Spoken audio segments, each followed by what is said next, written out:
Conferencia Pathwork número 158. La cooperación del ego con el yo real o su obstrucción del mismo. Saludos, mis muy queridos amigos. Que las bendiciones y la fortaleza, el entendimiento de la verdad y el flujo vital de la energía universal los llene y sostenga. Al oír estas palabras y al llevarlas con ustedes, tal vez más como un efecto interno en sus fuerzas psíquicas que como una memoria intelectual de las palabras. Muchos de mis amigos en este camino intensivo de autorrealización han llegado a una encrucijada donde ven el viejo paisaje interior, el cual es miedo. Miedo a la vida, miedo a la muerte, miedo al placer, miedo a dejar el control, miedo a los sentimientos, miedo a ser como tal. Darse cuenta de estos miedos requiere considerable confrontación con uno mismo, como todos ustedes saben.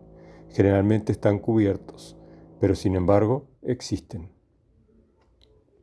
Muchos de mis amigos han llegado al punto en que para su sorpresa y consternación empiezan a ver repentinamente que temen a todos estos aspectos de la vida que acabo de mencionar. Al aumentar la toma de conciencia de estos miedos, uno también se da cuenta, gradual y automáticamente, de los efectos que estos miedos, hasta aquí inconscientes, tienen en su vida, lo que le hacen hacer y cómo lo hacen retraerse de vivir. Entonces uno empieza a entender esos vagos sentimientos de perderse la vida que tiene usualmente sin saber exactamente por qué, y empieza a darse cuenta de cuánto se pierde. Mis amigos, se pierden la vida misma, se pierden el proceso creativo de vivir por tenerle miedo a este proceso. Ahora deseo hablar de algunos aspectos de estos miedos, de su denominador común, el cual te indicará cómo corregir una condición innecesaria de miedo, frustración y dolor, ya que aun aquellos de ustedes que todavía no han descubierto que estos miedos existen, tarde o temprano descubrirán su existencia, especialmente cuando se encuentren creciendo dinámicamente y moviéndose en un camino de desarrollo y autorrealización. Cuando tomes conciencia de este modo, de cómo te estabas escondiendo de la vida a causa de estos miedos, mis palabras, retrospectiva y retroactivamente, se volverán de gran ayuda. Podrán crear ahora una semilla en tu psiquis que fructificará cuando tú, como un todo, estés listo para ver el problema y resolverlo. Vérselas con estos miedos es verdaderamente el principal problema de la vida. La naturaleza de todos estos miedos es un malentendido de la función del ego y de su relación con el yo real. Esta relación es extremadamente sutil y difícil de poner en palabras, porque como todas las verdades de la vida, esta verdad está llena de aparentes contradicciones, al menos mientras te encuentras pensando y viviendo de un modo dualista. En el momento en que trasciendas el dualismo, dos aspectos opuestos y en apariencia mutuamente excluyentes se volverán igualmente verdaderos. Esto se aplica al ego en relación al yo real. Es verdad cuando uno dice que el predominio del ego, su fuerza exagerada, es el obstáculo más grande para vivir productivamente. Y es igualmente verdadero cuando uno dice que un ego débil es incapaz de establecer un vivir sano. Estos no son opuestos ni son hechos mutuamente excluyentes, mis amigos. Antes de que entremos en más detalles, permíteme primero enfatizar que la condición infeliz de la humanidad se debe en primer término a la ignorancia acerca del yo real. En el mejor de los casos, los seres humanos más esclarecidos aceptan su existencia como un precepto filosófico. Pero esto es completamente diferente a la experiencia viva y dinámica de su existencia. Si las personas fuesen educadas con la idea y la meta de que contienen en lo profundo de sí algo que es infinitamente superior al ego, se les daría la oportunidad de buscar, por experimentación y exploración, la comunicación con este núcleo. Se volverían capaces de alcanzar su verdadero ser interior. Dado que este no es el caso, la gente se vuelve más y más limitada en sus conceptos y metas. Ignoran que hay en ellos algo más que está vivo aparte del ego. Aún aquellos de ustedes que durante años se han formado un concepto del yo real, de la sustancia creativa que anima a todo ser humano, se olvidan en un 95% de su vida cotidiana que este ser creativo vive y se mueve en ustedes y que ustedes viven y se mueven en él. Te olvidas de su existencia, no tratas de alcanzar su sabiduría, pones toda tu confianza en tu limitado ego externo. Descuidas el abrirte a la verdad y a los sentimientos del yo más profundo. Sigues adelante despreocupadamente, como si realmente no hubiese nada más que tu mente consciente. Tu ego con sus procesos de pensamiento y su fuerza de voluntad inmediatamente accesibles. Con esta actitud te estafas a ti mismo en gran manera.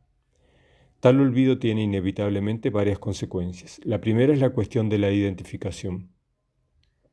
Cuando te identificas exclusivamente con el ego o yo consciente externo, cuando tu sentido del yo está asociado predominantemente con las funciones del ego, te vuelves completamente desequilibrado y tu vida se vacía de sustancia y significado.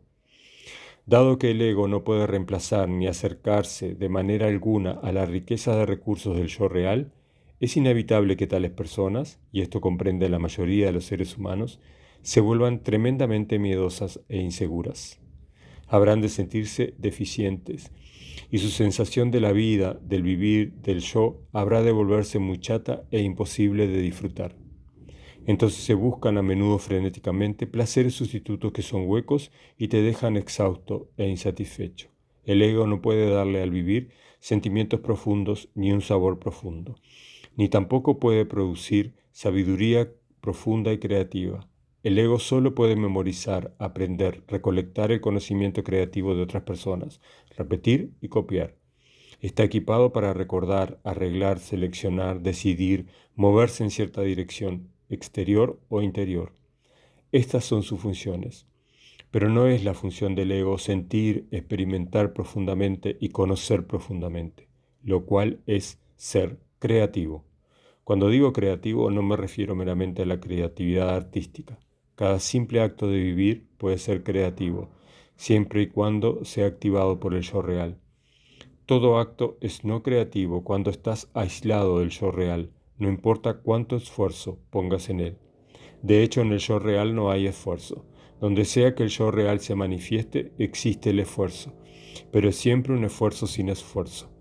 También esto podrá parecer una contradicción. Volvamos a esos miedos humanos fundamentales que enumeré antes y considerémoslos a la luz de esta información. Como dije, estos miedos llegan a existir como resultado de aislarse del yo real y permanecer en la ignorancia, viviendo con ideas falsas. Empecemos con el miedo a la muerte, dado que es este miedo en particular el que arroja tanta sombra en la vida de cada uno. Si te identificas predominantemente con tu ego, tu miedo a la muerte es, de hecho, completamente justificado, ya que el ego, por cierto, muere. Esto podrá sonar como una declaración atemorizante para aquellos que todavía no han experimentado la verdad y la realidad de su ser interior. Es atemorizante precisamente por la razón que acabo de mencionar, que para tantos existe un sentido de ser, de existir, un sentido del yo, al identificarse solo con el ego. Es por eso que ningún ser humano que haya activado su yo real y lo experimente como una realidad cotidiana tiene jamás miedo a la muerte. Uno siente y conoce su naturaleza inmortal. Está lleno de su cualidad eterna. Esta solo puede ser un continuum, ya que esa es su naturaleza inherente. Esto no puede ser explicado por la lógica a la que el ego está acostumbrado. Tal lógica es demasiado limitada para comprenderlo. Cuando se le da al ego una importancia indebida en el sentido de estar vivo, se crea un círculo vicioso. Si uno no puede concebir en sí mismo ninguna otra realidad del pensar, el sentir y el ser que la realidad del ego, no podrá por supuesto experimentar las facultades más elevadas y la realidad mayor del yo real. Por lo tanto, oír que las facultades del ego, que uno considera las únicas reales, dejan de existir, debe parecer atemorizante. Pero para aquellos de ustedes que hayan experimentado la realidad desnuda del yo real, esta declaración nunca podrá ser atemorizante.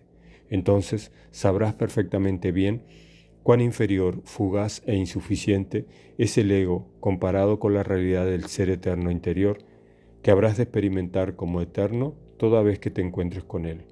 Por lo tanto, habrá de existir miedo a la muerte solo cuando el sentido del yo esté ligado exclusivamente al ego. Quiero agregar aquí que una aceptación intelectual del yo real como un precepto filosófico no aliviará el miedo a la muerte, porque no puede dar un sentido de realidad ni una experiencia verdadera del yo real. Esto requiere algo más, requiere una actualización de las facultades del yo real. Esto, como sabes, requiere ciertas etapas de desarrollo muy definidas. Luego diré más acerca de esto. El siguiente miedo de la lista sería el miedo a la vida. Me han oído decir innumerables veces que aquel que teme a la vida habrá de temer a la muerte, y aquel que teme a la muerte habrá de temer a la vida, porque en realidad ambas son lo mismo. También esta declaración puede entenderse verdaderamente solo cuando uno experimenta el yo real, lo cual reconcilia todos los opuestos aparentes. Entonces uno ve que la vida y la muerte son los lados, soleado y en sombra, si puedo decirlo de esta manera, de una cierta manifestación de la conciencia, ni más ni menos. Ahora bien, el miedo a la vida está justificado cuando el sentido de identificación propio está ligado exclusivamente al ego, porque las capacidades del ego para tratar apropiadamente con la vida y para vivir la vida de manera productiva son extremadamente limitadas. De hecho, son completamente insuficientes y habrán de dejar al individuo con una sensación de incertidumbre, inseguridad y deficiencia. El yo real, por otro lado, siempre tiene respuestas, siempre tiene soluciones, no importa cuál sea el problema. Siempre hace que cualquier experiencia, por innecesaria y vana que pueda parecerle al principio, sea un escalón profundamente significativo hacia una expansión adicional. Aumenta la experiencia de vida y la realización de los propios potenciales inherentes.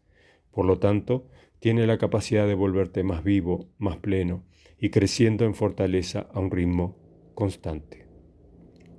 Por cierto que nada de esto puede decirse del ego. El ego está constantemente atrapado en situaciones, problemas y conflictos aparentemente sin solución. El ego está adaptado exclusivamente al nivel de la dualidad. Esto contra aquello, correcto contra equivocado, negro contra blanco, bueno contra malo. Como sabes, esto no es suficiente para abordar la mayor parte de los problemas de la vida.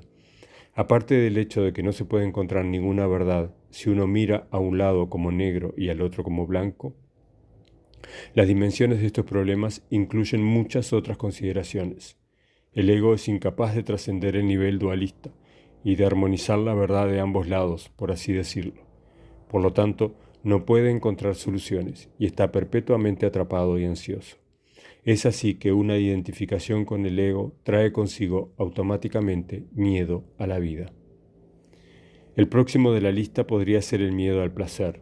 Para aquellos de ustedes cuya autoexploración no es todavía extremadamente profunda, una declaración así podría sonar absolutamente increíble, tal como lo haría la del miedo a la felicidad. Te dirías entonces, esto no se aplica a mí, pero permíteme decirte que en la medida en que se sienta infeliz, sin plenitud y vacío, cualquiera le teme a la felicidad, a la plenitud y al placer, no importa cuánto se esfuerce por alcanzarlo y lo ansíe en el nivel consciente. Ha de ser así, es la ecuación que habrá de estar igualada. Tu vida demuestra este hecho, dado que tu vida nunca es un producto de circunstancias que están más allá de tu control o de causas que están más allá de aquella que pones en movimiento internamente. Es siempre un producto de tu propia conciencia interior. Sabes esto en teoría como así también en la práctica. Al menos aquellos de ustedes que han hecho algunos autodescubrimientos llegan a ver más y más que, de un modo u otro, han creado y están creando todo aquello que no está bien. Nunca te olvides de esto. Entonces, el miedo al placer, a la felicidad, a la plenitud, es una realidad que se aplica a todos los seres humanos. Al principio solo se trata de conectar conscientemente con este miedo. En el momento en que lo hagas, finalmente entenderás por qué tu vida no produce lo que otra parte de ti desea tan ardientemente. Cuanto más tenso se ponga el ego para conseguir lo que deseas conscientemente, olvidándose que el ego solo no puede lograrlo, menos posible será la plenitud. Sin embargo, lo que lo obstruye no es necesariamente el ego consciente, sino alguna otra parte de tu ser que no es ni el ego ni el yo real. No obstante, el ego consciente a menudo es impulsado ciegamente a actuar del modo que dicta la parte inconsciente, miedosa y que rechaza la vida. Entonces esto se racionaliza y se justifica dando explicaciones. Aun cuando uno sea leal solo al ego activo y su conciencia, aún entonces el ego no es más que un agente obediente, lo sepas o no. La cuestión es solo si el ego sigue impulsos erróneos y destructivos o si es activado por el yo real. De ahí que sea absolutamente esencial que estés abierto a tus propias reacciones internas que se retraen de la felicidad y el placer. Para entender esto en contexto, ahora me gustaría decirte lo siguiente. Si obtienes tu sentido del yo solo de las facultades del ego, abandonar el ego habrá de parecerte terriblemente atemorizante. Y es exactamente aquí donde estás atrapado en un conflicto sin solución en tanto permanezcas atascado en él. El despliegue y el placer, la delicia y el vivir creativo, la plenitud y la felicidad solo podrán existir cuando el yo real sea activado, cuando no te identifiques exclusivamente con el ego, sino que estés conectado e identificado con el yo real, con la sustancia eterna y creativa de tu ser. Y aquí está lo que es importante. Esto requiere que sueltes los controles directos del ego. Requiere confianza y coraje para entregarse a un movimiento interno que no responde a las facultades externas del pensamiento y la voluntad. Es fácil cerciorarse de la verdad de esta declaración si contemplas por un minuto los momentos más elevados de tu vida. Todo aquello que fue verdaderamente placentero, inspirado, sin esfuerzo, sin miedo, creativo y profundamente alegre, se debió precisamente a este soltarse y estar animado por algo distinto a las facultades usuales que están bajo la determinación directa del yo externo. Entonces, la felicidad no solo es posible, sino que es un subproducto natural. No puedes ser el yo real sin ser feliz, y no puedes ser feliz a menos que estés integrado con el yo real y animado por él. Este es el tipo de felicidad en la cual no hay miedo a que termine, a perderla o a los subproductos indeseables. Tal como dije en otro lado, es el tipo de felicidad que es al mismo tiempo dinámica, estimulante, excitante, vibrantemente viva y sin embargo pacífica. Ya no hay ninguna escisión que provenga de separar estos conceptos y hacerlos mutuamente excluyentes, que es lo que hace el ego dualista. En el modo escindido de experimentar la vida, la paz excluye la excitación y trae aburrimiento. La excitación excluye la paz y trae ansiedad y tensión. Te ves confrontado, como en tantas otras instancias, con una elección que ya no es necesaria cuando entras en el reino del yo real unificado. ¿Cómo puedes abrazar sin miedo un estado que debe prescindir de las facultades del ego, cuando tu sentido de estar vivo parece venir exclusivamente de estas facultades del ego? Es aquí exactamente donde estás atrapado. A menos que veas tu miedo a la felicidad desde esta perspectiva, no encontrarás tu salida de esta trampa. Estarás vacilando constantemente. Por un lado estarás aterrorizado de soltar el ego.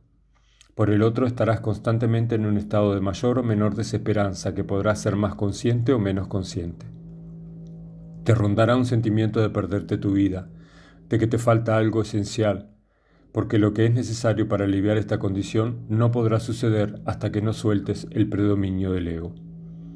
Esto me lleva al próximo miedo de la lista, que está muy relacionado, y es el miedo a soltarse. Nuevamente, si el sentido del yo propio viene exclusivamente del ego, la personalidad es incapaz de soltarse. Soltarse significaría entonces aniquilación. Pero para aquellos que hayan empezado a ver la verdad y la realidad del yo real, primero aquí o allá, poco a poco, soltarse no solo no será un peligro, sino que será la vida misma. Te vas aclimatando solo gradualmente a la nueva condición, a las nuevas vibraciones, a los nuevos modos de funcionar del yo real.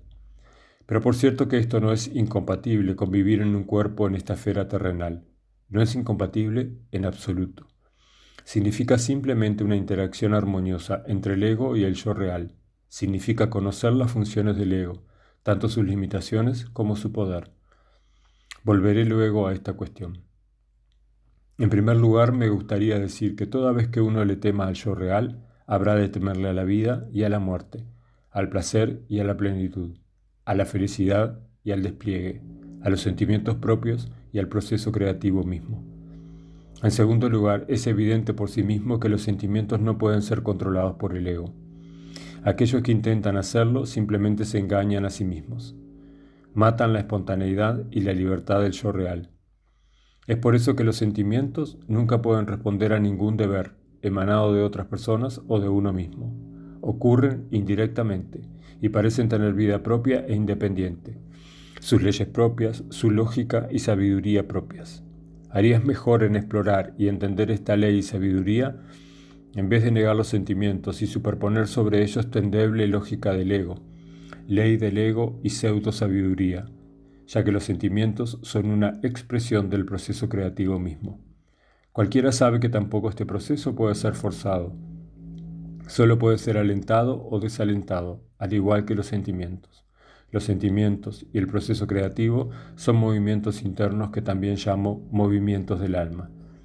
Tienen sus mensajes y señales que deberán tomarse muy en cuenta si el individuo ha de hacer efectiva la autorrealización y establecer contacto con el yo real.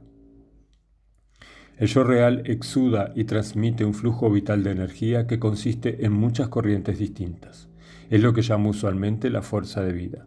Esta fuerza de vida es no solo un tremendo poder, sino que es conciencia. Contiene una sabiduría profunda y una legalidad inexorable, eterna e inmutable.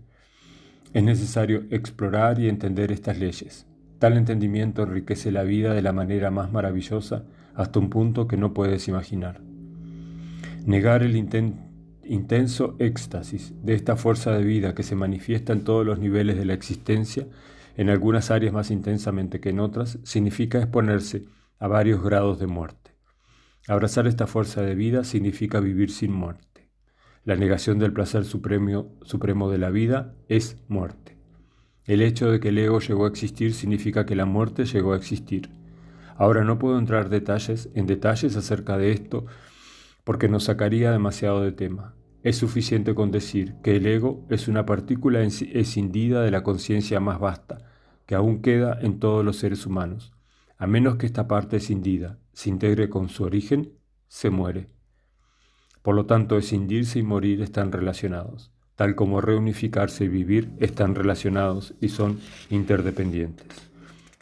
La existencia del ego, la falta de placer y la muerte están directamente conectadas, tal como el yo real, el placer supremo y la vida están directamente conectados. Por lo tanto, aquel que tema soltar el ego, aquel que tema y niegue el placer a causa de este miedo, deberá exponerse a la muerte. Este es el verdadero significado de la muerte. Es una negación del verdadero núcleo original de la vida. Todo esto, mis amigos, puede llevar al malentendido de que debería prescindirse del ego. Desafortunadamente, muchas enseñanzas espirituales han cometido este error, trayendo así confusión a sus adherentes. Nada puede estar más lejos de la verdad que una desatención o un descuido del ego. Hacer esto meramente conduciría al extremo opuesto, y ambos extremos son siempre igualmente erróneos, dañinos y peligrosos.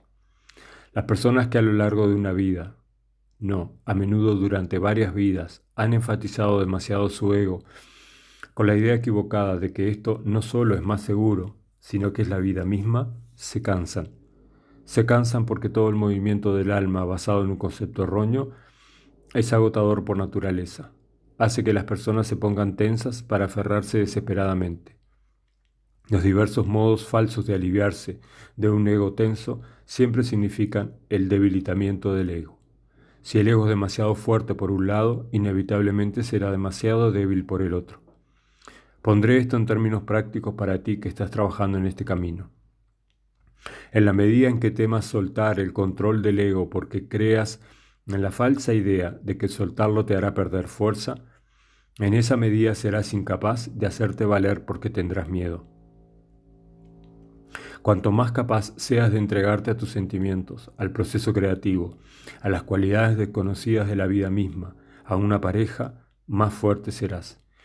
Entonces no temerás tomar decisiones, cometer errores, encontrar dificultades. Confiarás en tus propios recursos, tendrás la integridad de tus propios puntos de vista, pagarás el precio por la individualidad, Harás valer tus derechos al mismo tiempo que cumplirás con tus obligaciones libre y voluntariamente, no por miedo a la autoridad ni a las consecuencias de la desaprobación.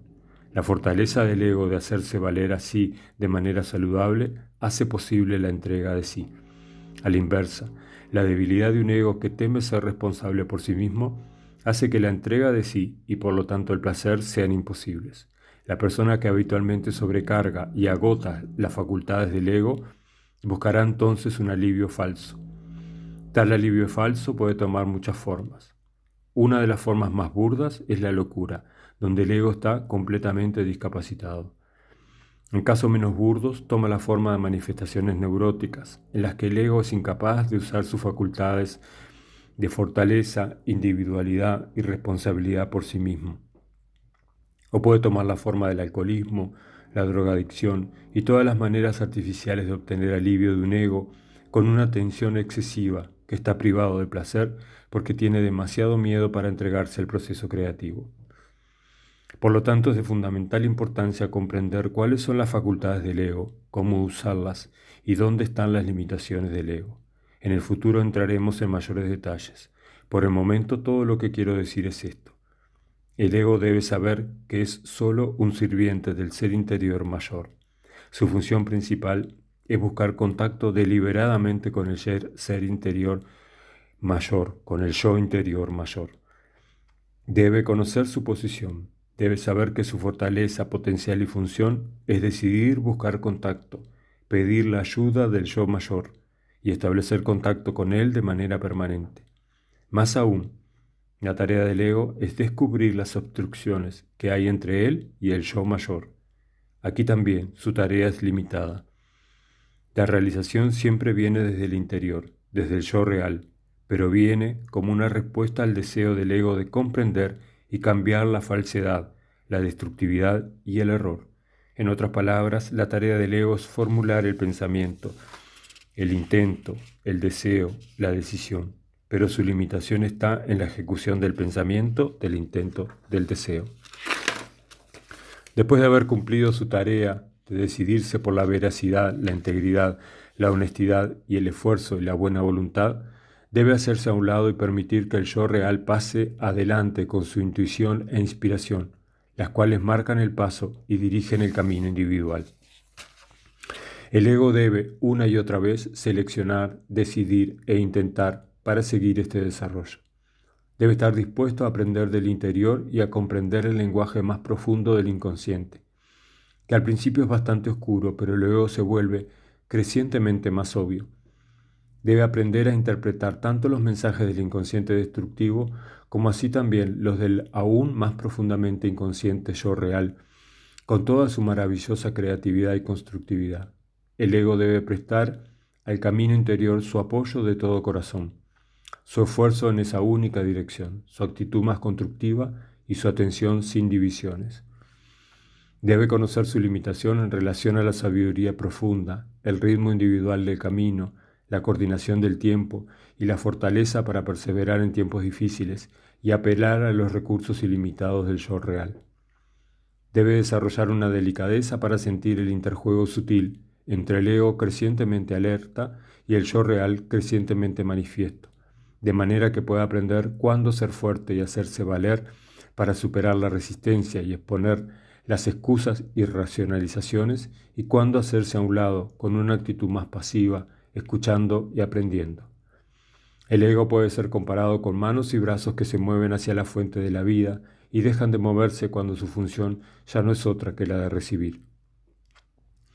Que todos ustedes se beneficien verdaderamente con esta conferencia.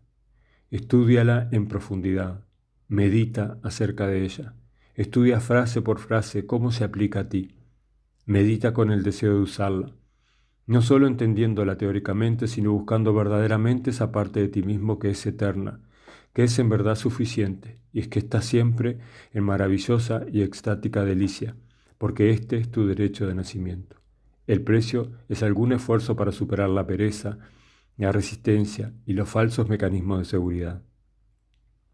También incluye explorar las condiciones que hacen posible una conexión con el yo real. El ego debe ser compatible con el yo real. El yo real trasciende las chatas leyes de la moral exterior.